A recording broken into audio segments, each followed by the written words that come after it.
After everything I've done for you, this is how you repay me? Lauren heard that line again. It was from her boyfriend, Chris.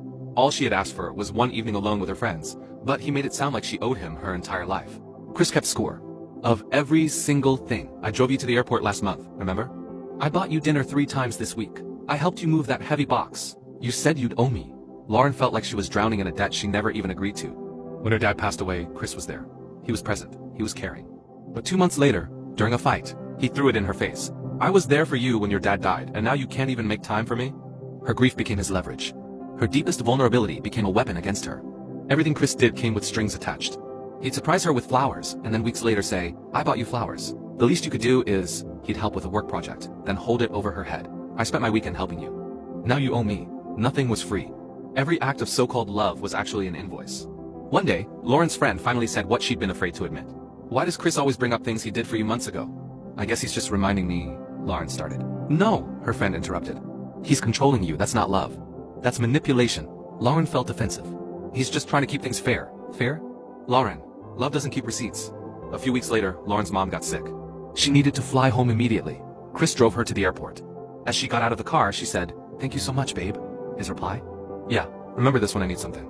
Lauren felt sick to her stomach. Her mom was in the hospital, and he was already calculating what she'd owe him. Later that month, Lauren's presentation was on the same weekend. Chris wanted to go to Vegas with his friends. I really need you there for support, she said. His response was ice cold. After I drove you to the airport? Seriously? I've done so much for you. He went to Vegas. Lauren nailed her presentation, alone. That night, she Googled, boyfriend keeps bringing up past favors. A term popped up, transactional relationship. The signs were all there, keeping score, using favors as leverage, making you feel perpetually indebted.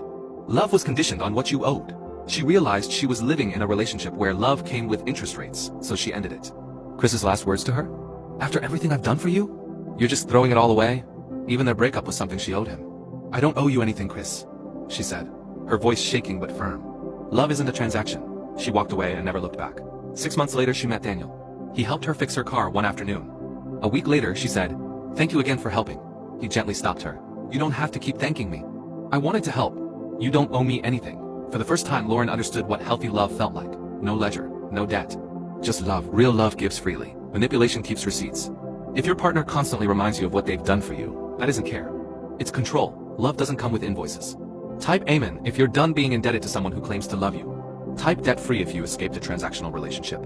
Share with someone whose partner keeps score. Real love doesn't keep receipts.